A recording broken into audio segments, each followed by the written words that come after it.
السلام عليكم ورحمة الله وبركاته. الحمد لله والصلاة والسلام على رسول الله صلى الله عليه وسلم وعلى آله وأصحابه أجمعين. சங்கைக்கும் பெருமதிப்பிற்கும் உரிய பெரியார்களே, கண்ணியத்திற்குரிய எல்லாம் வல்ல அல்லாஹ்வின் நல்லடியார்களே, அல்லாஹ் ஜல்ல ஷானஹு தஆலாவினுடைய மாபெரும் கருணையினால் இன்றைக்கு 19 ஜுஸு நிறைவடைந்திருக்கிறது. இன்று சூரத்துல் ஃபுர்கான் முடிவடைந்தது. அதன் பிறகு சூரத்து ஷுஆரா என்ற அத்தியாயமும் ஓதி முடிக்கப்பட்டு சூரத்து நமுல் என்ற அத்தியாயம் ஆரம்பிக்கப்பட்டு இருக்கிறது. சங்கையானவர்களே, இன்று ஓதப்பட்ட அத்தியாயங்கள் எல்லாமே மிக சிறப்பானவை. அல்லாஹு தஆலா நமக்கு தந்த இந்த வசனங்கள் நம்முடைய நேர்வழிக்காக வேண்டி கொடுக்கப்பட்டிருக்கின்றன. இதில் சூரத்து ஷுஆரா என்ற அத்தியாயத்திலே, ஷுஆரா என்றால் கவிஞர்கள் என்று அர்த்தம், கவிஞர்கள். இந்த சூரத்து ஷுஆரா என்ற அத்தியாயத்திலே சுப்ஹானல்லாஹ் நபிமார்கள் அடைந்த கஷ்டங்கள், அந்த தீனுடைய பணிக்காக வேண்டி அல்லாஹினுடைய அந்த மார்க்கத்தின் பக்கம் அழைப்பதற்காக வேண்டி அவர்கள் அடைந்த சிரமங்கள், அவர்கள் சொன்ன உபதேசங்கள், அந்த மக்கள் எடுத்து வைத்த பதில்கள், அதற்காக போராடிய போராட்டங்கள் எல்லாவற்றையும் அற்புதமான முறையிலே அல்லாஹ் தஆலா சொல்லி காட்டுகிறார். ஆரம்பமாக மூசா அலைஹிஸ்ஸலாம் அவருடைய வரலாறை, அப்படியே அவர்கள் செய்த அந்த பணியை அல்லாஹ் தஆலா அந்த அழைப்பு பணியை பற்றி அற்புதமாக சொல்லிக் கொண்டே வருகிறார். அதன் பிறகு இப்ராஹிம் அலைஹிஸ்ஸலாம் அவர்கள் அந்த மக்களுக்கு மத்தியிலே செய்த அந்த தாவாவுடைய பணியை பற்றி அல்லாஹ் தஆலா அழகாக சொல்லி காட்டுகிறார். அதன் பிறகு நூஹ் அலைஹிஸ்ஸலாம் அவர்களை பற்றி, அதன் பிறகு சாலிஹ் அலைஹிஸ்ஸலாம் அவர்களை பற்றி, ஆது கூட்டத்தார்கள் ஹூத் அலைஹிஸ்ஸலாம் அவர்களுடைய விஷயத்தை பற்றி, அதன் பிறகு சாலிஹ் அலைஹிஸ்ஸலாம், அதன் பிறகு அதாவது மதியன் வாசிகள் என்று சொல்லப்படக்கூடிய ஷுஐப் அலைஹிஸ்ஸலாம் அவர்களுடைய வரலாறு, இப்படியே அல்லாஹ் தஆலா அழைப்பு பணியை பற்றியே சொல்லிக் கொண்டிருக்கிறான். அல்லாஹ் தஆலா ஒவ்வொரு இடத்திலும் அல்லாஹ் என்ன சொல்கிறான் என்றால், இன்ன ஃபீ தாலிக லாயா, இந்த வரலாற்றிலே உங்களுக்கு அழகான படிப்பினை இருக்கிறது என்று அல்லாஹ் சொல்றான். இன்ன ஃபீ தாலிக லாயா வமா கான அக்ஸருஹும் முஃமினீன், அதாவது இன்ன ஃபீ தாலிக லாயா, அந்த விஷயத்திலே இந்த வரலாற்றிலே அழகான படிப்பினைகள் இருக்கின்றன என்று அல்லாஹ் தஆலா சொல்லி காட்டுகிறான். ஒவ்வொரு நபியுமே அந்த மக்களுக்கு எடுத்து சொல்லக்கூடிய நேரத்திலே சுயநலம் இல்லாதவர்களாக, பொதுநலம் மிகுந்தவர்களாக அந்த பணியை செய்தார்கள் என்ற அடிப்படையில் அல்லாஹ் சொல்லுகிற போது சொல்கிறான், ஒமா அஸ்அலுக்கும் அலைஹி மின் அஜ்ர். ஒவ்வொரு நபியுமே தன்னுடைய கூட்டத்தார்ட்ட சொல்லியிருக்கிறான். என்ன சொன்னாங்க சொன்னா, ஒமா அஸ்அலுக்கும் அலைஹி மின் அஜ்ர், இந்த மாதிரியான ஒரு சொர்க்கத்தின் பக்கம் காட்டக்கூடிய இந்த பாதையை உங்களுக்கு காட்டுவதற்காக வேண்டி இவ்வளவு அரும்பாடு படுகிறேனே, இதற்காக உங்கள்கிட்ட நான் எந்த கூலியுமே கேட்கல. ஒமா அஸ்அலுக்கும் அலைஹி மின் அஜ்ர் இன் அஜ்ரிய இல்லா அலல்லாஹி, இன் அஜ்ரி, என்னுடைய கூலி நிச்சயமா அல்லாஹ்வுடைய கையில இருக்கு அப்படின்னு தான் சொல்றான். என்னுடைய கூலி அல்லாஹ்வுடைய கையில இருக்கு. அப்ப அந்த நபிமார்கள் தங்களுடைய வாழ்க்கை முழுவதையுமே அர்ப்பணம் செய்து அந்த மக்களுக்காக வேண்டி பாடுபட்ட அந்த சேவை இருக்கிறது கண்ணியமானவர்களே, அந்த சேவை தான் இன்றைக்கு நாம் முஸ்லிம்களாக இருப்பதற்கு காரணம். நாம் இன்றைக்கு சொர்க்கத்திற்குரியவர்களாக நிச்சயமா அல்லாஹ் நம்மளை எல்லாம் சொர்க்கவாதி ஆக்கி வச்சிருக்கோம். காரணம் என்னன்னு சொன்னா, லா இலாஹ இல்லல்லாஹ்னு சொல்லிட்டா என்னைக்காவது ஒரு நாள் நிச்சயமா சொர்க்கத்துக்கு போகும். நிரந்தர நரகம் யாருக்குமே கிடையாது. நமக்கு முஸ்லிம்களை பொறுத்தவரை அல்லாஹ்வை ஒருவன் என்று ஏற்றுக்கொண்ட மூமின்கள் இருக்கிறார்களே, யாராக இருந்தாலும் சரி நிச்சயமாக அல்லாஹ் அவர்களை சொர்க்கவாதி ஆக்கி வச்சிருக்கிறான், எந்த சந்தேகமும் இல்லை. ஆனா நம்ம அல்லாஹ்ட்ட கேட்க வேண்டியது என்ன தெரியுமா, கேள்வி கணக்கு இல்லாம ஆரம்பத்திலே சொர்க்கத்துக்கு அனுப்பிறியாள் அப்படின்னு நம்ம கேட்கணும். காரணம் என்னன்னு சொன்னா, அல்லாஹ் தஆலா கொஞ்ச நாள் நரக வேதனையில போட்டான்னு சொன்னா, நவுது பில்லாஹி மின் தாலிக், அந்த நரகத்தை நம்மளால தாங்கிக்கிற முடியுமா? அது எவ்வளவு நாட்கள்? கொஞ்சம் யோசனை பண்ணி பார்க்கணும். கொஞ்ச நாள் நரகத்துல இருந்துட்டு அதுக்கப்புறம் நம்ம சொர்க்கத்துக்கு போயிடுவோம் அப்படிங்கிற நிம்மதி மட்டும் நமக்கு வந்துடவே கூடாது. நம்ம சொர்க்கவாதி தான், இதுல சந்தேகமே கிடையாது. நாம அல்லாஹ்வை ஏற்றிருக்கிறோம். கண்ணியமானவர்களே, இப்படிப்பட்ட அரும்பாடுபட்ட அந்த நபிமார்களுடைய வரலாறுகளை பல சந்தர்ப்பங்கள்ல நம்ம கேட்டிருக்கிறோம். ஆனால் அதே சமயத்துல கடைசியா அல்லாஹ் தஆலா நபியை பார்த்து சொல்லி காட்டுறான். நம்ம நபி செஞ்ச சேவையை பார்த்து அல்லாஹ் சொல்றான், சேவையை பார்த்து சொல்லல, அவர்களை எல்லாம் சரித்திரமாக சொல்லிவிட்டான். கடைசியாக அல்லாஹ் என்ன சொல்கிறான் என்றால், நபியை பார்த்து சொல்றான், நபியே வாந்திர் அஷீரத்தக்கல் அக்ரபி, உங்களுடைய சொந்த பந்தங்களுக்கு நீங்கள் அச்சமூட்டி எச்சரிக்கை செய்யுங்கள்.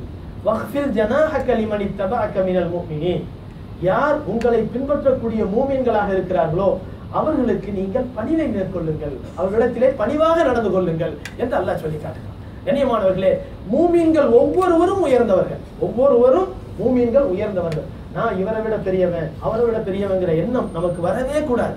நம்மை விட அவர்கள் எவ்வளவு மேலானவர்கள் என்ற எண்ணம் நமக்கு இருக்க வேண்டும். ஒவ்வொரு மூமினையும் நாம் பார்க்கிற போது நிச்சயமாக நாம் எப்படி நினைக்க வேண்டும் என்றால், என்னை விட அவர் அமலால் சிறப்பாக இருக்கலாம், நான் எவ்வளவோ பாவம் செய்கிறேன் அப்படின்னு நம்ம நினைக்கணும். கண்ணியமானவர்களே, அந்த நபி ஸல்லல்லாஹு அலைஹி வஸல்லம் அவர்களுக்கு அந்த வசனம் எப்போ இறக்கப்பட்டுச்சு தெரியுமா? ஸல்லல்லாஹு அலைஹி வஸல்லம் அவர்களுக்கு ஆரம்பமாக அல்லாஹ் தஆலா இக்ரா பிஸ்மி ரப்பிக்கல் லதீ ஹலக், இதே ரமலான் மாசத்துல கடைசி 10ல, அது எந்த இரவுன்னு தெரியாது, லைலத்துல் கத்ர் இரவுல. லைலத்துல் கத்ர் இரவு எந்த இரவுன்னு நமக்கு தெரியாது. 27 நம்ம என்ன செய்யறோம், குறிப்பாக்கி கொண்டாடுற மாதிரி கொண்டாடுறோம். ஆனா 27 வந்து லைலத்துல் கத்ர் நம்ம கொண்டாடல. அது இருக்கலாம் அப்படிங்கிற சந்தேகத்துலதான் நம்ம என்ன செய்யறோம், அதாவது நம்ம வந்து அந்த நாளையில் அமல்களை கொண்டு அலங்கரிக்கிறோம். ஆனால் அதே சமயத்துல 27 மட்டும்தான் லைலத்துல் கத்ர்னு யாரும் உறுதியா சொல்ல முடியாது. அப்படி சொல்லுவதாக இருந்தால் அல்லாஹ் சொல்லியிருப்பான். அல்லாஹ் சொல்லல. மாறாக லைலத்துல் கத்ர் இரவிலே இந்த குர்ஆன் அருளப்பட்டது. கண்ணியமானவர்களே, குர்ஆன் என்பது லவ்ஹுல் மஹ்ஃபூலுக்கு மொத்தமாக அருளப்பட்டது. அதன் பிறகு முதலாக அல்லாஹ் என்ன செய்கிறான், வஹியை துவங்குகிறான். எப்படி என்று சொன்னால், இக்ரா ஓதுவீராக, பிஸ்மி ரப்பிக்கல் லதீ ஹலக் ஹலக்கல் இன்சான மின் அலக், மனிதனையும் உங்களையும் பிஸ்மி ரப்பிக்கல் லதீ ஹலக், படைப்புகளை படைத்தானே அந்த அல்லாஹ்வின் பெயரை சொல்லி நீங்கள் ஓதுவீராக. ஹலக்கல் இன்சான மின் அலக், அந்த மனிதனை அந்த அதாவது இவனை என்ன செய்தான், அந்த அல்லாஹ் தான் படைத்தான். இப்படி 5 வசனங்களை சொல்லி காட்டலாம். இப்ப நம்ம பேச போறது அதை பத்தி இல்லை, மாறாக அதாவது இந்த வசனம் அருளப்பட்ட காலகட்டத்துல அந்த அதாவது ஹீரா என்ற அந்த குகையில, ஜபல் நூர் என்று சொல்லப்படக்கூடிய மலை, நம்ம எல்லாம் இப்போ உம்ராவுக்கோ ஹஜ்ஜிக்கோ போனோம்னு சொன்னா ரொம்ப தூரத்திலேருந்து காட்டுவாங்க, அது அந்த பக்கம் இருக்குது அப்படின்னு குகையை கூட காட்ட மாட்டாங்க. நம்ம அல்ஹம்துலில்லாஹ் அல்லாஹ்வுக்கு எல்லா புகழும். இந்த வருடம் ஹஜ்ஜிக்கு போயிருக்கும் போது பெரிய பாக்கியம் நமக்கு கிடைச்சது. என்னன்னு சொன்னா, அந்த சௌரு குகையை போய் அந்த அதாவது அந்த ஜபல் நூறுங்கிற அந்த மலையில போய் உச்சியில போய் ஹீரா குகையில நபி ஸல்லல்லாஹு அலைஹி வஸல்லம் அவர்களுக்கு வஹி வந்துச்சு பாருங்க, அந்த குகைக்கு போகக்கூடிய பாக்கியம் கிடைச்சு. சுப்ஹானல்லாஹ், ஏறக்குறைய போறதுக்கு மட்டும் 1 மணி நேரம் 1.5 மணி நேரம் ஆகும். வெயிலுக்கு முன்னால போயிட்டு வந்துட்டா பிரச்சனையே கிடையாது. வெயில் வந்த பிறகு போனோம் ரொம்ப கஷ்டம், ஆனாலும் பெரிய பாக்கியம். அங்க போன உடனே ஜில்லுன்னு ஒரு அழகான ஒரு அற்புதமான காத்து. கண்ணியமானவர்களே, அந்த இடத்துல தனி இடம், எந்த வீடு வாசலும் பக்கத்துல எல்லாம் கிடையாது, எதுவுமே கிடையாது. அங்கிருந்து அந்த குகையினுடைய அந்த ஓட்டையிலிருந்து நேரா பார்த்தா இன்னைக்கு கட்டடங்கள் எழுப்பப்பட்டிருக்கு. நேரா பார்த்தா இப்ப வந்து கிளாக் டவர் தான் தெரியுது. ஆனா அப்போ வந்து காபா தெரியும். அப்போ வந்து காபாவை ஸல்லல்லாஹு அலைஹி வஸல்லம் அவர்கள் அப்படியே கண்ணார பார்த்து கொண்டுதான் அல்லாஹ்வை தியானித்தார்கள். காபாவை கண்ணார பார்த்து கொண்டுதான் அல்லாஹ்வை தியானித்துக் கொண்டிருந்தார்கள். ஏறக்குறைய ஒரு 2-3 பேர் உட்கார முடியும், எந்திரிச்சு கூட நிக்க முடியாத நிலைமையில உள்ள குகை. அந்த ஒரு அதாவது மேல போனதுக்கு பிறகு ஒரு குறுகலான பாதையில கீழே இறங்க வேண்டியிருக்கு. அதுக்கப்புறம் அந்த பக்கம் இறங்க வேண்டியிருக்கு. மேல இருந்து காட்டுறாங்களே அந்த இடம் கிடையாது, அதற்குள்ள கீழே ஒரு இடத்துல இறங்க வேண்டியிருக்கு. ரொம்ப முண்டி அடிச்சுக்கிட்டு தான் போக வேண்டியிருக்கு. ஒரே ஒரு ஆளு, கனமான ஆளா இருந்தா உள்ள போக முடியாது. அதுவும் கொஞ்சம் ஒரு அளவான ஆளா இருந்தா கொஞ்சம் நெருக்கி அடிச்சுக்கிட்டு அந்த குகைக்குள்ள என்ன செய்யலாம், போகலாம். அப்படிப்பட்ட நிலைமையில தான் அல்லாஹ் அந்த அமைப்பு வச்சிருக்கான். எதுக்கு இதை சொல்றேன்னு சொன்னா, இந்த அதிர்ச்சியான காட்சி வஹீனுடைய துவக்கம் இருக்குது, நபி அவர்களுக்கு பெரிய அதிர்ச்சியா இருந்துச்சு. அந்த மாதிரியாக அவர்கள் கற்பனை கூட செஞ்சு பார்க்க முடியல. உடனே அந்த அதிர்ச்சியில படுக்கையா கிடக்குறாங்க. ஸல்லல்லாஹு அலைஹி வஸல்லம் அவர்களே அல்லாஹ் தஆலா அதுக்கு பின்னால என்ன செய்யறான், யா அய்யுஹல் முஸம்மில் யா அய்யுஹல் முத்தஸிர் என்ற அத்தியாயங்களை இறக்கி, நபி அவர்களே நீங்க எந்திரிங்க, உங்களுடைய ட்ரெஸ்ஸை சுத்தம் பண்ணிக்கிறீங்க, அதுக்கப்புறம் அல்லாஹ்வை தக்பீர் சொல்லுங்க, நீங்க வந்து என்ன செய்யுங்க, அந்த மக்களுக்கெல்லாம் அச்சமூட்டி எச்சரிக்கை செய்யுங்கள் என்று சொன்னான். முதலாக அல்லாஹ் தஆலா பணியை யாரிடமிருந்து துவக்க சொல்கிறான் என்றால், நம்முடைய குடும்பத்தாரிடமிருந்து நல்ல பணிகளை துவக்க சொல்றான். நம்ம புள்ள ஒரு மாதிரியா வீணா போய் தெரியுமா, ஆனா நம்ம ஊரெல்லாம் சொல்லிக்கிட்டு தெரியக்கூடாது. நம்ம என்ன செய்யக்கூடாது, நம்ம முதல்ல நம்ம குடும்பத்தில இருந்து ஆரம்பிக்கணும். சொல்றோம், நம்ம குடும்பத்துல சொல்லணும், தொழுவுங்க, வணங்குங்க, திக்ர் செய்யுங்க, குர்ஆன் ஓதுங்க அப்படின்னு நம்ம பிள்ளைங்களுக்கு நம்மளுடைய குடும்பத்தாருக்கு நல்லா சொல்றோம். அந்த கடமை முடிஞ்சிருச்சா அதுக்கப்புறம் மற்றவங்களுக்கு சொல்ல ஆரம்பிக்கிறோம். இவங்க கேட்கறாங்க கேட்கல அது வேற விஷயம், கேட்க வைப்பதற்கு முயற்சி செய்யணும். அதற்கு பெரிய ஒரு விஷயம் என்னன்னு சொன்னா, நம்ம ஒரு பெரிய எடுத்துக்காட்டா இருக்கணும். குடும்பத்திலே நாம் நல்ல விஷயங்களை சொல்லுகிறோம் என்றால் நாம வந்து ஒரு முன்மாதிரியான மனிதரா இருக்கோம். இந்த குடும்பத்துல ஒரு பாசம், ஒரு கட்டுக்கோப்பு, ஒரு அமைப்பை உருவாக்கிக்கிறோம். நம்மளை பார்த்த உடனே நம்முடைய தந்தை, நம்முடைய கணவர் அப்படிங்கிற ஒரு அன்பு பாசம் மிகைத்திருக்கும் போது நாம சொல்றது எதுவா இருந்தாலும் கேட்கறதுக்கு தயாரா இருப்பாங்க. ஆனா நம்ம போன உடனே குடும்பத்துல உருன்னு நம்ம இருந்தோம்னு வச்சுக்கிறோங்க, நம்ம ஏதோ ஒரு கொடூரமான மனுஷன் மாதிரி இருந்தோம்னு வச்சுக்கிறோங்க, நம்மளை பார்க்கும் போதே இந்த பிள்ளைங்க என்ன செஞ்சிடும், நம்மளை பார்த்து விலகக்கூடிய ஒரு சூழ்நிலை வந்துடும். இப்படி விலகக்கூடிய நிலைமை வந்தால் நம்ம சொல்றதை கேட்பாங்களா? ஏற்கனவே அந்த ஆள் வந்து மார்க்கம்னு போய் ஒரு மாதிரி நம்மளை வந்து கடுகடுன்னு இருக்கிறாரு, இவரை மாதிரி நானும் இபாதத் செஞ்சேன்னா நானும் கடுகடுப்பா போயிடும் அப்படிங்கிற மாதிரி நினைப்பான். மார்க்கம் என்பது கடுகடுப்பை உருவாக்குவதற்காக சொல்லவில்லை. மாறாக ஸல்லல்லாஹு அலைஹி வஸல்லம் அவர்கள் குடும்பத்துல எப்படி இருப்பாங்கன்னு சொன்னா, அதாவது ஆயிஷா ரலியல்லாஹு அன்ஹா அவர்கள் சொல்லி காட்டுறாங்க, ஸல்லல்லாஹு அலைஹி வஸல்லம் அவர்கள் எங்களோடு அளவலாகுவார்கள், சந்தோஷமா பேசுவாங்க, ஊரை பத்தி பேசுவாங்க, குடும்பத்தை பத்தி பேசுவாங்க, சிரிப்பாங்க, விளையாடுவாங்க, என்னென்னமோ விளையாடுவாங்க. அதாவது எந்த அளவுக்கு சொன்னா, ஆயிஷா ரலியல்லாஹு அன்ஹா அவர்களுக்கு கல்யாணம் பண்ணி வந்த புதுசுல, அவர்களுக்கு வந்து கல்யாணம் முடிச்சு புதுசு வந்த புதுசுல வந்து அவர்களுக்கு 10 வயசுக்குள்ளதான். அந்த நேரத்துல நபி ஸல்லல்லாஹு அலைஹி வஸல்லம் வீட்டுக்குள்ள போறாங்க. போனா அந்த மாடத்துக்குள்ளே, இந்த மாதிரி ஒரு மாடத்துக்குள்ள அதாவது ஒரு திரை போடப்பட்டிருக்கு. நபி ஸல்லல்லாஹு அலைஹி வஸல்லம் அதை விலக்கிட்டு பாக்குறாங்க. உள்ள பொம்மைகள்லாம் இருக்கு. நம்மளாம் இப்போ வந்து என்ன செய்யறோம், பிள்ளைகளுக்கு உருவப்படம் அது பொம்மையெல்லாம் வாங்கி கொடுக்க கூடாது அப்படிங்கிற மாதிரி வேற நம்ம சொல்லிக்கிட்டு இருக்கோம். பிள்ளைங்களுக்கு விளையாடுறதுக்காக வாங்கி கொடுக்கலாம், அது வேற விஷயம். அப்போ பொம்மையெல்லாம் இருக்குது. அதுல நடுவுல வந்து ஒரு குதிரை ஒண்ணு இருக்கு. குதிரையில வந்து ரெக்கை இருக்கு. ரெக்கை இருந்த உடனே ஸல்லல்லாஹு அலைஹி வஸல்லம் கேட்டாங்க, இதெல்லாம் என்ன? அதை சொல்லலாம், நான் விளையாடுறதுக்காக வாங்கி வச்சிருக்கேன்னு சொன்னாங்க. உடனே நடுவுல ஒரு குதிரை இருக்கு. ஆமா, அந்த குதிரையில ரெக்கைமா இருக்கு, உலகத்துல எங்க குதிரைக்கு ரெக்கை இருக்குது அப்படின்னு நபி ஸல்லல்லாஹு அலைஹி வஸல்லம் கேட்டாங்க. சுலைமான் அலைஹிஸ்ஸலாம் குதிரைக்கு ரெக்கை இருந்துச்சா இல்லையான்னு கேட்டாங்க. அவங்க திருப்பிக்கிட்டு கேட்டாங்க. ஸல்லல்லாஹு அலைஹி வஸல்லம் கலகலன்னு சிரிச்சிட்டாங்க. அப்ப இதெல்லாம் எடுத்துடணும், இதெல்லாம் வைக்கக்கூடாது வீட்டுக்குள்ள அப்படின்னு சொன்னாங்களா? திரை போட்டு தான் வச்சிருக்கிறாங்க. அதுக்காக வேண்டி உருவ படங்களை நேரடியா வைக்கிறது வந்து கூடாது, ஆனா திரை போட்டு வச்சிருக்கிறாங்க. கண்ணியமானவர்களே, எதற்காக இதை சொல்றோம்னு சொன்னா, குடும்பத்துல ஒரு நல்ல ஐக்கியமான ஒரு நிலைமையை ஸல்லல்லாஹு அலைஹி வஸல்லம் அவர்கள் உருவாக்கி அவங்களுக்கு நல்லதை எடுத்து சொன்னாங்க. அப்படிங்கும் போது அவர்களுக்காக வேண்டிய அந்த குடும்பம் அர்ப்பணமாகக்கூடிய நிலைமைக்கு வந்துருவாங்க. கண்ணியமானவர்களே, ஸல்லல்லாஹு அலைஹி வஸல்லம் அவர்களுக்கு இந்த ஆயத்து இறக்கப்பட்டுச்சு. எப்படிப்பட்ட ஆயத்துன்னு சொன்னா, வஅந்திர் அஷீரத்தக்கல் அக்ரபீன், சூரத்து ஷுஆரா என்ற அத்தியாயத்திலே 214வது வசனத்திலே அல்லாஹ் சொல்லி காட்டுறான். 214வது வசனத்திலே அல்லாஹ் சொல்லி காட்டுகிறான், வஅந்திர் அஷீரத்தக்கல் அக்ரபீன், நெருங்கிய உறவினர்களான உங்களுடைய குடும்பத்தினருக்கு அச்சமூட்டி எச்சரிக்கை செய்யுங்கள்.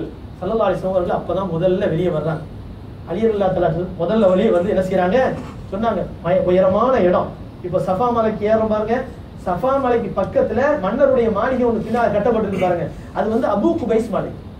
அபூ குபைஸ் மலை, அந்த சஃபா மலைக்கு மேல ஒரு குன்று, அதன் மேல ஏறி நின்று ஸல்லல்லாஹு அலைஹி வஸல்லம் அவர்கள் மக்கா நகரத்துல இருக்கக்கூடிய அந்த மக்கள், இப்போ எந்த இடத்துல நம்ம தவாப் செய்யறோமோ அதான் அந்த காலத்துல வந்து மக்காவே அந்த இடம் தான், அவ்வளவுதான் நெருக்கிய ஒரு சுருக்கமான ஒரு ஏரியா. அப்போ ஸல்லல்லாஹு அலைஹி வஸல்லம் சத்தம் போட்டு கூப்பிடுறாங்க, யா பனி அப்துல் முத்தலிப், அப்துல் முத்தலிப் கூட்டத்தார்களே, யா பனி ஃபஹர், ஃபஹர் கிளையார்களே, யா பனி லுஐ, லுஐ கிளையார்களே, எல்லாரும் வாங்கன்னு கூப்பிடுறாங்க. யா பனி ஹாஷிம், யா பனி லுஐ, இப்படியே ஒவ்வொரு பேரா சொல்லி சொல்லி ஸல்லல்லாஹு அலைஹி வஸல்லம் அவர்கள் கூப்பிடுறாங்க. எல்லா கூட்டத்தாரும் வந்துடுறாங்க, எல்லா கூட்டத்தாரும் வந்துடுறாங்க. அப்ப நபி ஸல்லல்லாஹு அலைஹி வஸல்லம் அவர்கள் அந்த மக்களை பார்த்து சொல்லி காட்டுகிறார்கள், அரஐத்தும் லவ் அக்பர்துக்கும், அரஐத்தும் நீங்கள் என்ன நினைக்கிறீர்கள், லவ் அக்பர்துக்கும் நான் உங்களுக்கு ஒரு விஷயத்தை சொல்கிறேன் என்று சொன்னார், அன்ன கைலன் பிஸஃபஹி ஹாதல் ஜபல், இந்த மலைக்கு பின்னால், இந்த மலைக்கு பின்னால் ஒரு கூட்டம், ஒரு படை உங்களை தாக்குவதற்காக, துரீது அன் துகையிர அலைக்கும், உங்களை தாக்குவதற்காக வேண்டி தயாராக ஒளிந்திருக்கிறார்கள் என்று சொன்னால் நீங்க நம்புவீங்களா நம்ப மாட்டீங்களா என்று கேட்கிறார்கள். சதகுத்துமூனி, என்னை நீங்க நம்புவீங்களா அப்படின்னு கேட்கிறாங்க. சதகுத்துமூனி, என்னை நம்புவீங்களான்னு கேட்கிறாங்க. பெருமானா ஸல்லல்லாஹு அலைஹி வஸல்லம் கேட்ட உடனே அவங்க எல்லாருமே நபி அவர்களுக்கு என்ன பேர் சொல்லியிருந்தாங்க, அவ்வளவு நாட்களாக நபி அவர்கள் அந்த மக்களிடத்தில் என்ன நம்பிக்கை பெற்றிருந்தார்களா என்றால், அஸ்ஸாதி, பொய்யே சொல்ல மாட்டாங்க, உண்மையை மட்டும் தான் சொல்வார்கள். அல்-அமீன், நம்பிக்கையாளர், எந்த விதமான மோசடியும் அவர்களிடமிருந்து ஏற்படாது அப்படிங்கிற மாதிரி ஒரு நல்ல ஒரு நம்பிக்கை தன்மையை அவர்களிடத்திலே உருவாக்கி வச்சிருந்தாங்க. அப்படிப்பட்ட ஒரு உண்மையான மனிதராகவும் நபி இருந்தாங்க. இந்த நிலைமையில கேட்ட உடனே அந்த மக்கள் எல்லாம் சொன்னாங்க, காலு நாம், நிச்சயமா உங்களை நம்புறோம் அப்படின்னு சொன்னாங்க. நிச்சயமாக நம்புறோம் அப்படின்னு சொன்ன உடனே ரசூலுல்லாஹி ஸல்லல்லாஹு அலைஹி வஸல்லம் அவர்கள் அப்பொழுதுதான் சொன்னார்கள், ஃபஇன்னி நதீருல் லக்கும் பைன யதை அதாபின் ஷதீத், கடுமையான வேதனை மறுமையிலே எல்லோருக்கும் இருக்கிறது என்ற ஒரு எச்சரிக்கையை உங்கள் அனைவருக்கும் நான் விடுக்கிறேன் என்று நபி ஸல்லல்லாஹு அலைஹி வஸல்லம் சொன்னார். கண்ணியமானவர்களே, இது ஒரு ஹதீஸ், புகாரி முஸ்லிமில் வரக்கூடிய ஹதீஸ். கண்ணியமானவர்களே, இந்த நேரத்துல இது கொஞ்சம் விளக்கமாக என்ன செய்யறாங்க, மற்ற ஹதீஸ் கிதாபுகளிலே, இப்னு கதீர் போன்ற தஃசீர் நூல்களிலே எழுதுகிறார்கள், இந்த அழைப்பு முதல்ல ஒரு அழைப்பு மட்டும் கிடையாது, 3 நாட்கள். நபி அவர்களுடைய ஹிக்மத்தை பாருங்க. அல்லாஹ் குர்ஆன்ல என்ன சொல்றான்னு சொன்னா, அழைப்பு பணின்னு சொன்னா நம்ம போய் உடனே போய் ஒரு காஃபிரை பார்த்து நீ சிலைகளை வணங்காதே, நீ இப்படி வணங்கினால் அல்லாஹ் நரகத்துல போட்டுரும் அப்படின்னு சொன்னா என்ன நடக்கும்? நினைச்சு பாருங்க. ஹிக்மத் வேணும், எதுக்குமே ஒரு அழகான நுணுக்கமான நாசுக்கான ஒரு போங்கு நம்ம இடத்திலே வேணும்.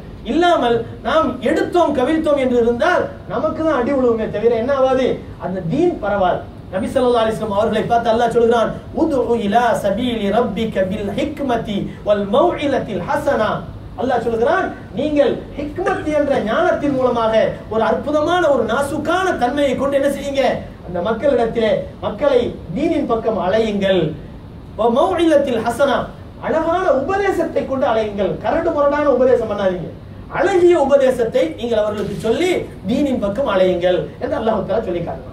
கண்ணியமானவர்களே, இப்போ இதுக்கு விளக்கம் எப்படின்னு சொன்னா, நபி அவர்கள் என்ன செய்யறாங்கன்னு சொன்னா, முதல் நாள் எடுத்த உடனே அலி ரலியல்லாஹு அவர்கள் ஏறக்குறைய ஒரு 13 வயசு தான் அந்த நேரத்துல அவங்கள கூப்பிடுறாங்க.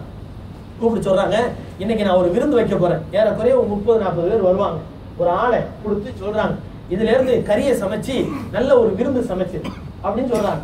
உடனே அலி ரலியல்லாஹு தஆலா யார் யாரை பிடிக்கணுமோ எல்லாரையும் பிடிச்சு என்ன செய்யறாங்க, ஏற்பாடு பண்றாங்க. பண்ணி சஃபா மலைக்கு போயிடுறாங்க.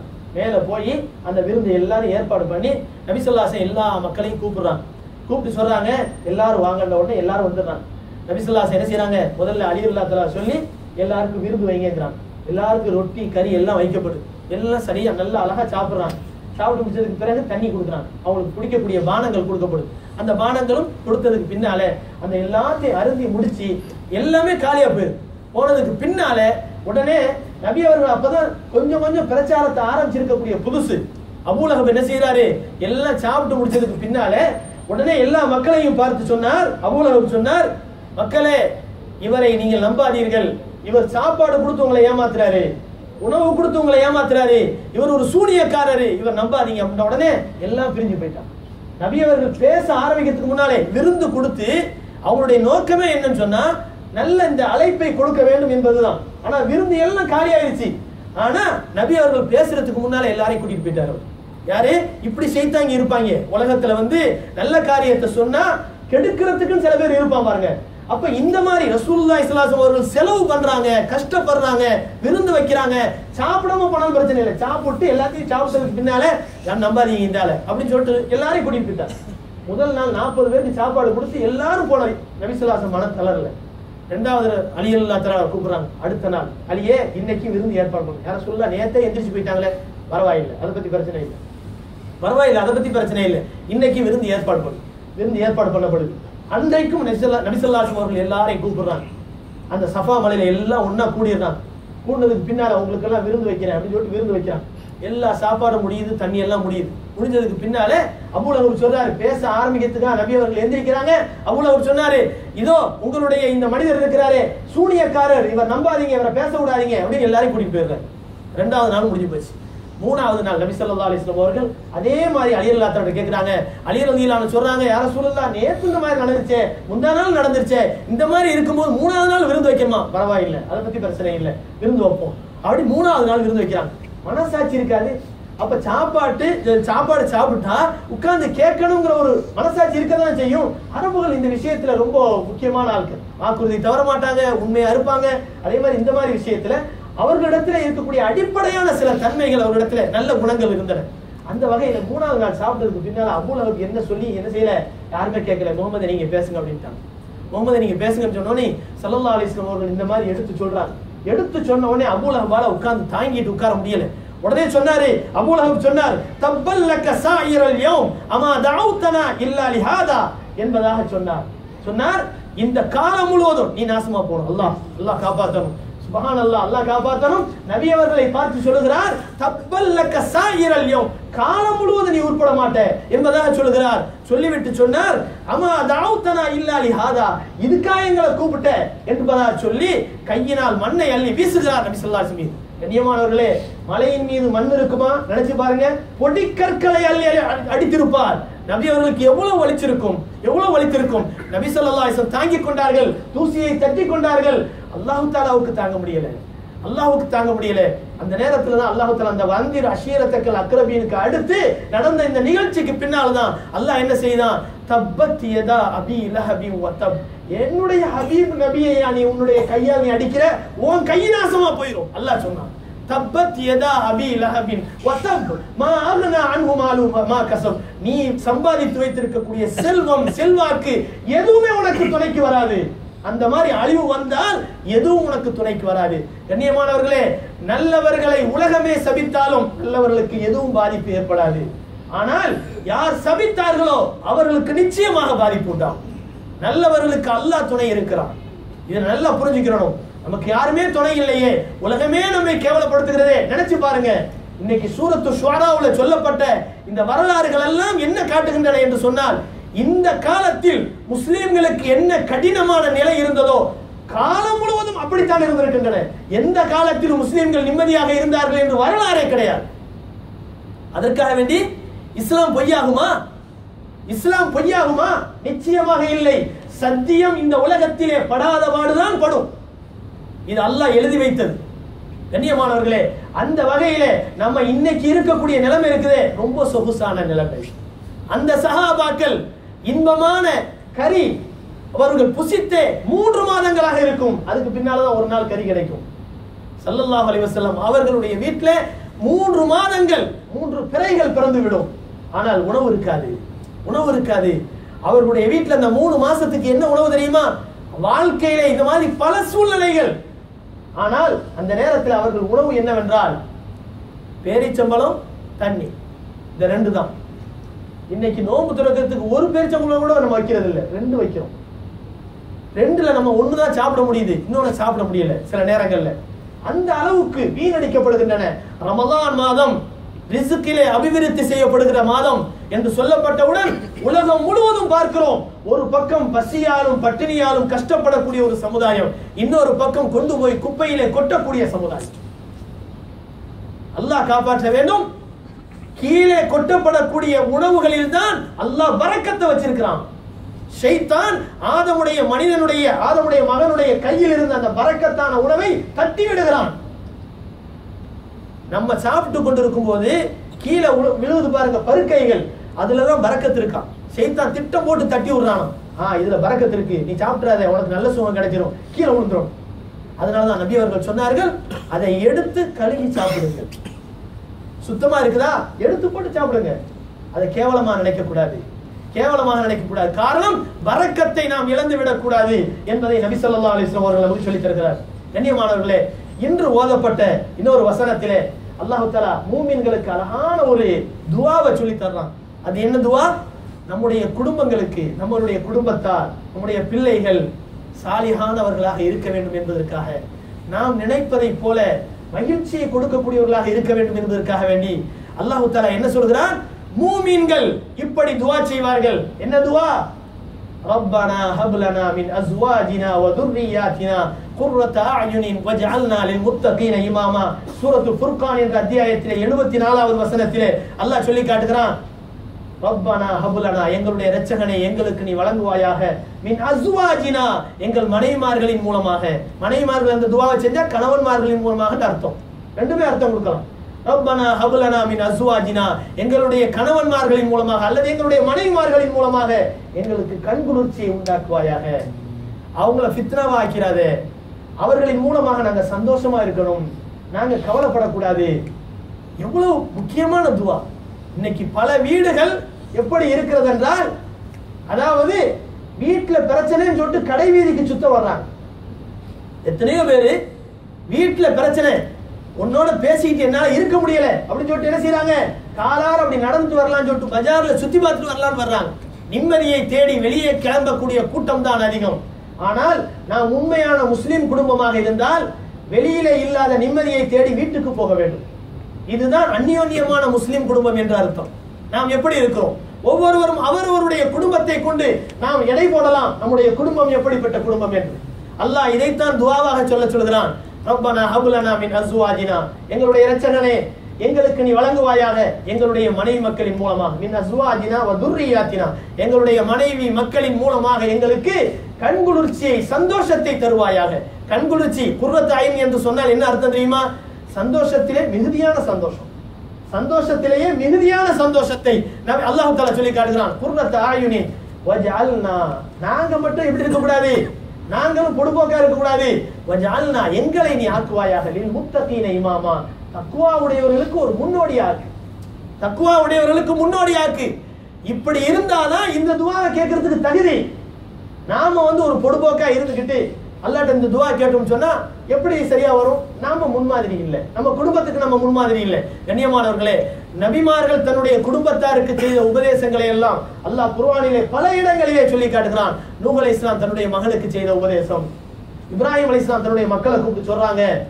என்ன சொல்றாங்கன்னு சொன்னா, அம் குன்தும் ஷுஹதா இத் ஹதர யாக்கூப் அல் மௌத் வவஸ்ஸா பிஹா இப்ராஹிம் பனீஹி வ யாக்கூப் யா பனிய இன்னல்லாஹ் அஸ்தஃபா லக்குமுத்தீன் ஃபலா தமூதுன்ன இல்லா வ அன்தும் முஸ்லிமூன். அல்லாஹ் சொல்லி காட்டுறான், இப்ராஹிம் அலைஹிஸ்ஸலாம் அவர்கள் மரணப்படுக்கையில் இருக்கும்போது தன்னுடைய மக்களை அழைத்து உபதேசம் செய்தார்கள்.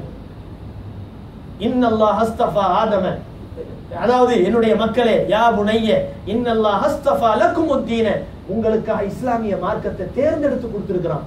நீங்க அதை சாதாரணமா நினைக்காதீங்க. இன்னல்லாஹ் அஸ்தஃபா லக்குமுத்தீன ஃபலா தமூதுன்ன இல்லா வ அன்தும் முஸ்லிமூன். அல்லாஹ்வுக்கு வழிபட்டவர்களாக நீங்கள் மௌத்தாக வேண்டும். இதுதான் அவங்களுடைய உபதேசம். அல்லாஹ்வுக்கு வழிபட்டவர்களாக நீங்கள் மௌத்தாக வேண்டும். இப்படி ஒரு நல்ல வாழ்க்கையை உருவாக்கி கொள்ளுங்கள் என்று சொன்னார்கள். நூஹ் அலைஹிஸ்ஸலாம் அவர்கள் தன்னுடைய பிள்ளைகளுக்கு செஞ்ச துஆவை, அதாவது உபதேசத்தை நபி அவர்கள் சொல்லி காட்டினார்கள். ஒரு தடவை நபி ஸல்லல்லாஹு அலைஹி வஸல்லம் மஸ்ஜித் நபவிக்கு வர்றாங்க. வந்து உட்கார்ந்து சஹாபாக்கள்கிட்ட பேசிக்கிட்டு இருக்கிறாங்க. பேசிக்கொண்டிருக்கும் போது ஒரு பயங்கரமான பெருமை பிடித்த ஆணவக்காரன் ஒரு மனிதன் வருகிறான். அவன் மேனியிலே பட்டு துணி அணிந்திருக்கிறான். பட்டு துணி முஸ்லிம்களுக்கு ஹராம், ஆண்களுக்கு ஹராம், பெண்களுக்கு அல்ல, ஆண்களுக்கு ஹராம். இந்த நிலைமையில அந்த மனிதன் பட்டு துணியை அணிந்து கொண்டு படோடாபமாக வருகிறான். வந்தவன் சஹாபாக்களை பார்த்து சொன்னான், இதோ இந்த மனிதரும் வீணானவராக ஆனது மட்டுமல்லாமல் உங்களையும் வீணாக்குகிறார், எச்சரிக்கையாக இருங்கள். வாழ்க்கையை அனுபவிக்க விடாம அவர் என்ன செய்கிறார்? உங்களை தடுக்கிறார். வாழ்க்கையை அனுபவிங்க, இப்படிலாம் இருக்காதீங்க என்று உபதேசம் செய்கிறார். கண்ணியமானவர்களே, இந்த வார்த்தையை கேட்ட உடனே நபி அவர்களுக்கு வந்துச்சு கோபம், எந்திரிச்சிட்டாங்க. நபி அவர்கள் அதிகமா கோபப்பட மாட்டாங்க. இந்த கோபத்துக்கு காரணம் என்ன? அவன் அணிந்திருந்த ஆடை, நபி அவர்களுடைய சட்டையை இறுக்கி பிடிச்சிட்டாங்க. சட்டையை இறுக்கி பிடிச்சிட்டாங்க. பிடிச்சிட்டு சொன்னாங்க, என்னுடைய சஹாபாக்களை கெடுக்கிறாய் என்று சொல்லல, அது கெடுக்கிறத நான் பார்த்துக்கிறேன். ஆனால் ஆணவக்காரர்களுடைய ஆடைகளை அணிந்து கொண்டு அல்லாஹ்வுக்கு பயப்படாமல் பேசுகிறாயா என்று கேட்டார். நீ ஒரு பெருமையாளன், ஆணவக்காரனுடைய ஆடையை அணிந்து கொண்டு அல்லாஹ்வுக்கு அஞ்சாமல் பேசுகிறாயா என்று சொல்லிவிட்டு ஸல்லல்லாஹு அலைஹி வஸல்லம் உடனே அமர்ந்துறாங்க. பொதுவா நல்லவர்களுடைய தன்மை என்ன தெரியுமா? கோபம் பல வகை. அதுல சிறந்த கோபம் வரணும். சிறந்த கோபம் என்னன்னு சொன்னா, லேட்டா கோபம் வரும், ஆனா சீக்கிரமா போயிடும். லேட்டா கோபம் வரணும், சீக்கிரமா போயிடும். கோபத்தில் மிக சிறந்தது இதுதான். நபி அவர்கள் கோபத்தோடு எந்திரிச்சாங்க, சட்டையை பிடிச்சாங்க, அதுக்கப்புறம் வேற ஒண்ணுமே செய்யல, டக்குனு உட்கார்ந்துட்டு சொன்னாங்க, தோழர்களே, நூஹ் அலைஹிஸ்ஸலாம் தன்னுடைய மகன்களுக்கு செய்த உபதேசத்தை கேளுங்க. அவர்கள் சொன்னார்கள், நான் உங்களுக்கு 2 விஷயங்களை ஏவுகிறேன், 2 விஷயங்களை தடுக்கிறேன். நான் ஏவக்கூடிய 2 விஷயங்கள் என்னவென்றால், லா இலாஹ இல்லல்லாஹ் என்ற கலிமாவை அதிகமாக சொல்லுங்கள். 2வது விஷயம், நீங்கள் சுப்ஹானல்லாஹி வ பிஹம்திஹி சுப்ஹானல்லாஹில் அலீம் என்று நீங்கள் அதிகமாக சொல்லுங்கள். காரணம், இந்த தஸ்பீஹ் எல்லா பொருட்களினுடைய உணவாகும் என்று நபி ஸல்லல்லாஹு அலைஹி வஸல்லம் சொல்லி காட்டினார். காரணம் என்ன? நாம எல்லாம் சாப்பிடுறோம், பேசுறோம், திக்ர் செய்றோம், தொழுகிறோம், வணங்குறோம், எல்லாம் செய்றோம். நமக்கு ரூஹ் இருக்கு, ரூஹை காப்பாத்திக்கிறதுக்கு சாப்பிடுறோம். அதே போலதான் குர்ஆன் சொல்லுகிறது, உலகத்திலே இருக்கக்கூடிய அத்தனை வஸ்துக்களுக்கும் ரூஹ் இருக்கிறது. இது ஒரு காலத்துல சஹாபாக்கள் காலத்துல காபிர்களுக்கு ஏளனமாக இருந்திருக்கும். என்ன செத்து போன பொருள், உயிர் இல்லாத பொருள் எல்லாம் உயிர் இருக்குங்கிறாங்க. ஆனா இன்னைக்கு என்ன சொல்றான்? விஞ்ஞானம் சொல்லுகிறது, பசுமை அனைத்துக்குமே உயிர் இருக்கிறது. கீரை, அந்த மரம், செடி, கொடி எல்லாத்துக்குமே உயிர் இருக்கிறது. ஆனால் இஸ்லாம் அன்னைக்கே சொல்லுது, வயம்மின் ஷைஇன் இல்லா யுஸப்பிஹு பிஹம்திஹி வலாக்கின் லா தஃப்கஹூன தஸ்பீஹஹு. உலகத்திலே இருக்கக்கூடிய ஒவ்வொரு பொருட்களும் அல்லாஹ்வை தஸ்பீஹ் செய்கின்றன, அந்த தஸ்பீஹை நீங்கள் உணர மாட்டீர்கள். அல்லாஹ் சொல்றான், உங்களுக்கு விளங்காது, ஆனால் அல்லாஹ்வை அவை தஸ்பீஹ் செய்கின்றன. நபி அவர்கள் சொன்னார்கள், நூஹ் அலைஹிஸ்ஸலாம் சொன்னார்கள், சுப்ஹானல்லாஹி வ பிஹம்திஹி என்பதுதான் எல்லா வஸ்துக்களும் உயிரோடு இருப்பதற்கான உணவாகும். அப்ப நம்ம ரூஹ் உயிரோடு இருக்கணும் சொன்னா நம்ம என்ன செய்யணும்? சுப்ஹானல்லாஹி வ பிஹம்திஹி என்ற தஸ்பீஹை அதிகமாக செய்ய வேண்டும். நான் தடுக்கக்கூடிய 2 விஷயங்கள் என்னவென்றால், ஒன்று, அல்லாஹ்வுக்கு இணை வைக்காதீர்கள். 2வது, பெருமை அடிக்காதீர்கள். 2வது, பெருமை அடிக்காதீர்கள் என்று அருமை நாயகம் ஸல்லல்லாஹு அலைஹி வஸல்லம் அவர்கள் நூஹ் அலைஹிஸ்ஸலாம் தன்னுடைய குடும்பத்தாருக்கு செய்த உபதேசங்களை நமக்கு சொல்லி காட்டுகிறார். கண்ணியமானவர்களே, நம் குடும்பத்தின் மீது நமக்கு அக்கறை வேண்டும். நம் குடும்பத்திலே யாரும் வழி தவறிவிடக் கூடாது. அவர்களுக்கு உபதேசங்கள் செய்து கொண்டே இருக்க வேண்டும். உபதேசங்கள் நிச்சயமாக பலனளிக்கும் என்று அல்லாஹ் குர்ஆனிலே சொல்லி காட்டுகிறான். வதக்கிர் ஃபஇன்ன திக்ரா தன்ஃபஉல் முஃமினீன். உபதேசம் செய்யுங்கள், அந்த உபதேசம் மூமின்களுக்கு பலனளிக்கும் என்று அல்லாஹ் குர்ஆனிலே சொல்லி காட்டுகிறான். அபூபக்கர் ரலியல்லாஹு அன்ஹுடைய தந்தை கடைசி வரை இஸ்லாத்துக்கு வராமல் இருந்தார்கள். ஆனால் ஃபத்ஹே மக்கா நேரத்திலே தன் தந்தையிடத்திலே சென்று உபதேசம் செய்து அவர்களை இஸ்லாத்தின் பக்கம் அழைத்து வருகிறார்கள். நபி அவர்கள் அதை பார்த்து சந்தோஷப்படுகிறார்கள். ஸல்லல்லாஹு அலைஹி வஸல்லம் அவர்கள் கலிமா சொல்லி கொடுக்குறாங்க அபூபக்கர் ரலியல்லாஹுடைய தந்தைக்கு. ஆனா அபூபக்கர் ரலியல்லாஹு தேம்பி தேம்பி அழுதாங்க. என்ன அபூபக்கரே, ஏன் அழுகிறீர்கள்? எவ்வளவு சந்தோஷமான நேரம், உங்களுடைய வாழ்க்கை முழுவதும் நீங்க இதை கனவா கண்டுகிட்டு இருந்தீங்க, தந்தை இஸ்லாத்துக்கு வரணும்னு. ஆனா இப்ப நடந்துருச்சு, சந்தோஷப்படுங்க, சிரிங்கன்னு சொன்னாங்க. அப்ப அபூபக்கர் ரலியல்லாஹு சொன்னார்கள், யா ரசூலல்லாஹ், என் தந்தையின் இதே இடத்தில் உங்களுடைய சிறிய தந்தை அபூ தாலிப் இருந்திருந்தால் நான் ரொம்ப சந்தோஷப்பட்டிருப்பேன் யா ரசூலல்லாஹ் சொன்னார்கள். உங்களுடைய சிறிய தந்தை அபூ தாலிப் இந்த இடத்தில் இருந்திருந்தால், இந்த இஸ்லாமிய மார்க்கத்தை ஏற்றுக்கொள்ளக்கூடிய இதே நிலைமையில் இருந்திருந்தால் நான் ரொம்ப சந்தோஷப்பட்டிருப்பேன். காரணம், அவர் முஸ்லீம் ஆவதை நீங்கள் ரொம்ப சந்தோஷமா ஏற்றிருப்பீங்க. உங்க சந்தோஷம் தான் என்னுடைய சந்தோஷம் சொன்னார். உங்கள் சந்தோஷம் என்னுடைய சந்தோஷம், என் சந்தோஷம் பெருசு இல்லை என்று சொன்னார். ஒரு கட்டம் வருகிறது, அபூ ஹுரைரா ரலியல்லாஹு அன்ஹு ஹிஜ்ரி 7வது வருஷம் மதீனாவுக்கு தன்னுடைய குடும்பத்தை எல்லாம் கூட்டிட்டு என்ன செய்றாங்க, தௌஸ் கிளையில இருந்து வந்துடுறாங்க. ஆனா அவங்க அம்மா முஸ்லீம் ஆகல. முஸ்லீம் ஆகாதது மட்டுமல்ல கண்ணியமானவர்களே, இதுல சிறந்த பாடம் இருக்குது நமக்கு. கடைசியா சொல்றேன், அது என்னன்னு சொன்னா, பெருமானார் ஸல்லல்லாஹு அலைஹி வஸல்லம் அவர்கள் வாழக்கூடிய மதீனாவுக்கு தன்னுடைய குடும்பத்தை எல்லாம் கூட்டிட்டு வந்துடுறாங்க. அபூ ஹுரைரா ரலியல்லாஹு அன்ஹு ஏழை, பரம ஏழை, அவர்களுக்கே சாப்பாட்டுக்கு வழி இல்லை. ஆனா அம்மாவையும் கூட்டிட்டு வர்றாங்க. அம்மா காஃபிரா இருக்காங்க. அம்மா காஃபிரா இருக்கிறது மட்டும் இல்ல, அனுதினமும் அபூ ஹுரைரா ரலியல்லாஹு அன்ஹு அவர்கள் வீட்டுக்குள்ளே நுழைந்த உடனே அந்த அம்மா செய்யற வேலை என்ன தெரியுமா? அருமை நபி ஸல்லல்லாஹு அலைஹி வஸல்லம் உடைய பேரை சொல்லி திட்டுவாங்க, அசைபாடுவார்கள். பேரை சொல்லி சொல்லி திட்டுவார்கள், அசைபாடுவார்கள். இந்த நேரத்தில் அபூ ஹுரைரா ரலியல்லாஹு அன்ஹு அவர்கள் ஒவ்வொரு நேரமும் கண் கலங்கியவர்களாக அல்லாஹ்ட்ட துஆ கேட்டுக்கிட்டே இருப்பாங்க. ஒரு தடவை தன்னுடைய பள்ளிக்கு வந்துட்டு உள்ள போறாங்க. ஸல்லல்லாஹு அலைஹி வஸல்லம் அவர்களை பார்த்துட்டு போறாங்க. போயிருக்கும் போது அந்த நேரத்தில் அந்த அம்மா அளவு கடந்து திட்டிடுறாங்க. நபி ஸல்லல்லாஹு அலைஹி வஸல்லம் அவர்களை வாய்க்கு வந்தவாறு தேவையில்லாமல் ரொம்ப திட்டிடுறாங்க. அபூ ஹுரைராவால் தன்னுடைய தாயை ஒண்ணுமே சொல்ல முடியல, ஆனால் அழுகையை அடக்க முடியல. தன்னுடைய வீட்டை திறந்துக்கிட்டு வெளியே வந்துடுறாங்க. கண்ணீர் வடித்துக் கொண்டே வருகிறார்கள் மஸ்ஜிது நபவி. நபி கேட்டார்கள், அபூ ஹுரைரா ஏன் அழுகிறாய்? யா ரசூலுல்லாஹ், உங்கள்கிட்ட நான் எப்படி சொல்றது? என் தாய் அனுதினமும் இப்படித்தான் செய்தார்கள், ஆனா இன்னைக்கு வரம்பு மீறி பேசிட்டாங்க. யா ரசூலுல்லாஹ், ஹிதாயத்து கிடைக்கணும், துஆ செய்யுங்க அப்படிங்கிறாங்க. ஸல்லல்லாஹு அலைஹி வஸல்லம் கையேந்தி, அல்லாஹும்ம ஹதி லி உம்மி அபீ ஹுரைரா, யா அல்லாஹ் அபூ ஹுரைராவுடைய தாயாருக்கு ஹிதாயத்தை கொடுப்பாயாக துஆ செய்றாங்க. ஏந்த வேண்டிய கை ஏந்தி விட்டால் அதுக்கப்புறம் என்ன ஆகும்? நடக்க வேண்டியது நடந்துரும். அபூ ஹுரைரா ரலியல்லாஹு அன்ஹு அவர்கள் வீட்டுக்கு போறாங்க. போனா குளிக்கிற சத்தம் கேக்குது. கதவை தட்டுறாங்க. மகனே வெளியே நில், நான் குளிச்சுக்கிட்டு இருக்கிறேன், கொஞ்ச நேரம் பொறுத்து வா என்று சொன்னார்கள். வெளியே வெயிட் பண்ணிக்கிட்டு இருக்கிறாங்க. குளிச்சு முடிச்சதுக்கு பின்னால கதவு திறக்கப்படுது. என்னை ரசூலுல்லாஹ்ட்ட கூட்டிட்டு போட்டுனாங்க. என்னை என்னுடைய நபிட்ட கூட்டிட்டு போ, நான் கலிமா சொல்றேன், நான் முஸ்லீம் ஆயிட்டேன் என்று சொன்னார். தன்னுடைய தாயின் மீதும் தந்தையின் மீதும் தன் குடும்பத்தின் மீதும் அக்கறை கொண்டு நமக்காக வேண்டி இவ்வளவு பெரிய தியாகத்தை சேர்ந்த சஹாபாக்கள் இந்த மாதிரி எல்லாம் தன்னுடைய குடும்பத்தின் மீது அக்கறை கொண்டு அவர்களுடைய நல்ல வாழ்க்கைக்காக வேண்டி பாடுபட்டார்கள் என்றால், இதுல ஒரு நல்ல செய்தி என்ன தெரியுமா? ஒரு மனிதன் மார்க்கத்திற்கு முரணா போயிட்டான்னு சொன்னா அவனை நம்ம கை கழுவி விட்டுறோம். அல்லது மற்ற மதத்திலிருந்து இஸ்லாத்துக்கு வரக்கூடியவர்களாக இருந்தால் என்ன செய்யறாங்க, அந்த அவங்க என்ன செய்யறாங்க, அதோட தன்னுடைய தாய் தந்தையை கவனிக்கிறது இல்லை. கண்ணியமானவர்களே, இந்த வரலாறுகளில் நமக்கெல்லாம் ஒரு அழகான சம்பவம் படிப்பினை என்ன இருக்குன்னு சொன்னா, நீ எப்பேற்பட்ட நல்ல முஸ்லீம் ஆயிட்டாலும் காஃபிரா இருக்கக்கூடியவர்களோடு நீ தொடர்பு இல்லாம இருக்காது. அவர்களோடு தொடர்பு வைத்து உதவி செய்ய வேண்டியதை செஞ்சு, செய்ய வேண்டிய கடமையை செஞ்சு, ஹிதாயத்திற்காக வேண்டி துஆ செய்வதோடு அவர்களுக்கும் நீ என்ன செய், உபதேசம் செய்து கொண்டே இரு என்பதுதான் இஸ்லாமிய கடமை. எனவே கண்ணியமானவர்களே, காஃபிராக இருக்கக்கூடிய பெற்றோர்களாக இருந்தாலும் அவர்களை கவனிக்கணும்.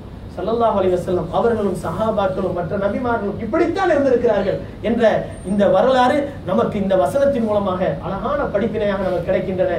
எனவே நம்முடைய அழைப்பு பணியை நம்முடைய குடும்பத்திலிருந்து ஆரம்பிக்க வேண்டும். நம்முடைய சமூகமே நம்முடைய குடும்பம்.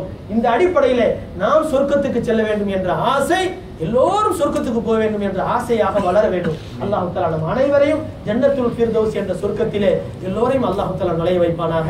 ஆகிர் தாவானா அனில் ஹம்துலில்லாஹி ரப்பில் ஆலமீன். கண்ணியமானவர்களே, ஒவ்வொரு சனிக்கிழமையும் குர்ஆனுடைய மஜ்லிஸ் நடப்பதை போல இன்றைய தினமும் குர்ஆன் மஜ்லிஸ் இன்ஷா அல்லாஹ் நம்முடைய பள்ளியிலே நடக்கும். இன்ஷா அல்லாஹ் 11:30 மணி போல நம்முடைய பள்ளியிலே ஆரம்பமாகும். இன்று இரவு தங்கக்கூடியவர்களாக இருந்தால் ஆரம்பத்திலே சொல்லிருங்க. இன்ஷா அல்லாஹ் சஹருக்கு ஏற்பாடு செய்வதாக இருந்தால் ஏற்பாடு செய்வார்கள். அல்லாஹ் தஆலா நம் அனைவருக்கும் அருள் புரிவானாக. அஸ்ஸலாமு அலைக்கும்.